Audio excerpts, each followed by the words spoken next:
tornato a Palermo dopo una lunga stagione in quello che possiamo dire è il campetto dove è cominciato tutto. Quanti gol hai fatto qua? Una partitella, amici in questo campo? Mamma mia, qua ho iniziato vero a giocare quando ero piccolo, mi ricordo che veniva la mia famiglia a vedermi in queste partite, anche Roberto, il proprietario del campo, mi aiutavano molto, stavo veramente bene. Poi gli amici, tutto qua, ho fatto tutto qua, ho iniziato proprio tutto da qui. Ecco, tu hai nominato la famiglia, del resto Anthony è figlio d'arte, possiamo dirlo senza problemi. Hai debuttato tra l'altro una delle primissime partite contro papà, era un Agragas. Sì, ho giocato ad Agrigento contro mio padre, lui era capitano dell'Agragas, io ancora neanche giocavo, forse avrò fatto tipo 2 minuti in tutta la partita, però è stata una bella emozione giocare contro di lui. E poi c'è quella famosa partita in cui sei esploso, il primo gol, tra l'altro un gol importantissimo per il CUS. Contro la Piazza Armerina, sì, contro la Guerra. Stavamo 5-5, mi ha fatto entrare, mi ero procurato il rigore del 6-5 e poi ho fatto il 7-5, risultato dai tifosi avversari, stava succedendo un po' di cose. Ti sei fatto amare dai tifosi avversari fin da piccolo, possiamo dirlo. Sì, sono un po' odiato da un po' di tifosi, però. Vabbè, del resto del talento si odia, no? Vabbè, io certe volte esagero, però. Altro personaggio importante, Toti La Bianca, sempre in quel famoso CUS che poi, se non ricordo male, attentò anche alla promozione alla C1. È stato l'unico, anzi il primo allenatore a credere in me, cioè, mentre tutti erano grandi, esperti, io avevo, se non sbaglio, 15 anni, lui mi ha fatto esordire senza problemi. Mi ha dato molta fiducia perché ero partito dalla Serie D, che era la seconda squadra della C1, e lui poi mi ha portato in C1 e mi ha fatto anche esordire, quindi devo ringraziarlo per quello che ha fatto. Ecco, quando tu cominci a giocare, no? Inizi a fare le prime partite, poi inizi a entrare in rotazione, l'hai mai avuta la sensazione di dire sto ragazzo gioca perché è figlio di Isgro? Sì, c'è gente che lo diceva. Anche al primo stage mi ricordo il ragazzo che l'aveva detto, dice ti hanno preso perché c'è tuo padre, ma penso che tutti sanno che non è vero. Se ne sono pentiti subito. Eh sì, perché poi non c'entra niente, penso, perché mio padre giocava in un'altra squadra, cioè è impossibile una cosa del genere. Quello che ho fatto io me lo sono guadagnato da solo, anzi con l'aiuto della famiglia, certo, perché mi sostiene, però ho fatto tutto io. E adesso papà sta cominciando il percorso da allenatore, ha vinto un altro campionato in C1, adesso si sta avvicinando a te piano piano, mancano un paio di categorie. Glielo auguro che si avvicina, perché se lo merita, perché gli piace molto fare allenatore, quindi me lo auguro. Venendo a te, fai il salto di qualità, dopo il CUS inizi a girare, prima ti prendi la Sicilia, poi ti prendi i campionati nazionali juniores, poi fai il grande salto. C'era un pizzichino di rimpianto di essere dovuto andare fuori dalla Sicilia per giocare in Serie A? Tanto rimpianto, perché qui in Sicilia sai benissimo, forse l'unica squadra della Serie A è il Catania, sì. Poi per il resto A2, Serie B, quindi per forza me ne sono dovuto andare. Poi perché nulla togliendo a qua, ma le società del nord, del centro-nord sono molto più organizzate, cioè vivono lo sport diverso da come lo viviamo qua. Cioè, per noi è un lavoro, invece qui alcune squadre non lo fanno per lavoro ed è anche giusto, però per forza me ne sono dovuto andare. E tu in questa stagione hai anche fatto un grande campionato, il secondo se non ricordo male a Roma. Sì, il secondo anno. Quest'anno le cose stavano andando molto bene, avete dominato la regular season. Sì, poi siamo usciti ai quarti, però penso che abbiamo fatto una bellissima stagione, siamo arrivati anche in finale di Coppa Italia, abbiamo perso. Poi ora siamo usciti, però il rimpianto c'è, ma bisogna andare avanti. Ecco, torniamo su quel quarto di finale. Ital Service, vinci in gara 1, gara 2 che succede? Succede che giochiamo lì a Pesaro, l'ambiente è un po' difficile, succedono un po' di cose, andiamo ai supplementari, vincono loro, poi a fine partita mi hanno espulso.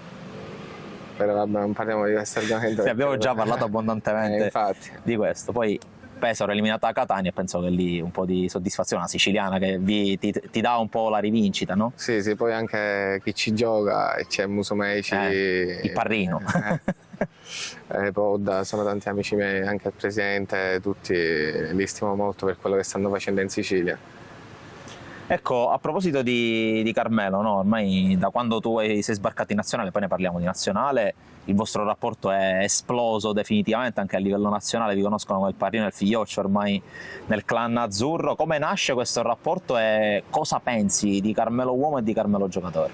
No, intanto nasce che io gli scrivo un messaggio perché era il mio idolo, uno dei miei idoli, perché mi guardavo le partite da piccolo e c'era lui che giocava.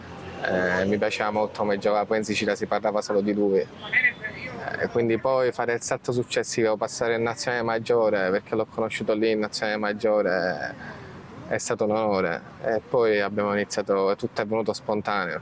Poi abbiamo iniziato a giocare insieme, lui ha molta fiducia in me, mi dà molti consigli, anche quando eravamo in camera, in stanza, lui viene da me a parlare, cioè come un padre in campo. Cioè lui proprio mi ha aiutato molto. Poi come giocatore penso che non c'è bisogno che lo dico io che cosa è. Cioè, è un giocatore immenso per me.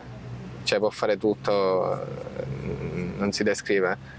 E come uomo ancora meglio. Quindi... Ecco, c'è poi un collegamento, no, tra il tuo rapporto con Carmelo che è il capitano della Meta, capitano della nazionale, la partita contro la Macedonia a Catania, una delle tue prime, se non sbaglio, in nazionale. Io ero lì, gambe un po' tremavano all'inizio, lo puoi confessare, poi ti sei sciolto. No, sì, è vero, perché appena sono entrato subito al riscaldamento ho visto che c'erano 5.000 persone, tra cui 1.000-1.500 che mi conoscevano, della mia famiglia, amici, tutti che erano venuti, quindi è normale che senti un po' la pressione, poi ti devi abituare a giocare queste partite, sai, io subito all'inizio, quindi un po' di tensione penso che sia giusto che c'era. E poi, anzi prima, in realtà quella partita con la Svezia, il primo gol in nazionale, lì a livello nazionale la gente si è accorta di Anthony Sgro. Che emozione hai provato quando hai visto quella palla che entrava? Tanta. Poi era, se non mi sbaglio, contro la Svezia. Sì. Avevo fatto doppietta. Sì. Ah, quella è ad Aversa, mi dici tu? Sì, la prima proprio. La prima sì. Perché poi c'è stata un'altra, avete fatto doppietta tu e doppietta Carmelo. A Napoli ad Aversa c'era tanta gente, pure lì, infatti è stata un'emozione incredibile. Da lì forse un po' di gente mi ha iniziato a conoscere, perché io giocavo ancora in A2, quindi mi ha iniziato a conoscere la gente dalla nazionale. Anche Bellarte che mi ha aiutato molto in questo percorso, che mi ha fatto esordire in nazionale maggiore anche quando giocavo poco in A2, quindi... Ecco, tanti giovani, tu sei stato forse il primo, a parte vabbè, Carmelo, Musumeci, vari poi Tornatore, eccetera, a cominciare a entrare nel giro azzurro, però si sta vedendo un bel movimento di giovani, mi viene in mente Fuschi, mi viene in mente Scalavino, che l'anno prossimo verrà inserito da Torino con Paniccia, che è un altro che in Sicilia è particolarmente di casa. C'è un bel movimento di giovani che partono da Palermo in particolare. Sì, un po' di talenti ci sono qua in Sicilia, anzi è meglio così, penso che questo sport dovrebbe crescere tanto qui in Sicilia, perché è uno sport meraviglioso per me e poi è uno sport che può essere pure come lavoro. Ancora certe volte la gente lo chiamano calcetto, questa cosa mi dà un po' di fastidio. Gli sembra che sono le partite che fai con gli amici, ma non c'entra proprio nulla, è un altro sport. Pure il rispetto diverso al calcio è proprio diverso.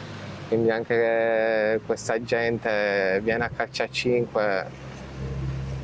È un bell'impulso, bell'impulso. E siamo arrivati forse alla domanda che non ti volevi sentire fare. Tu sei qua in vacanza in questo momento a casa tua, siamo tra l'altro nel quartiere dove sei cresciuto. Futuro?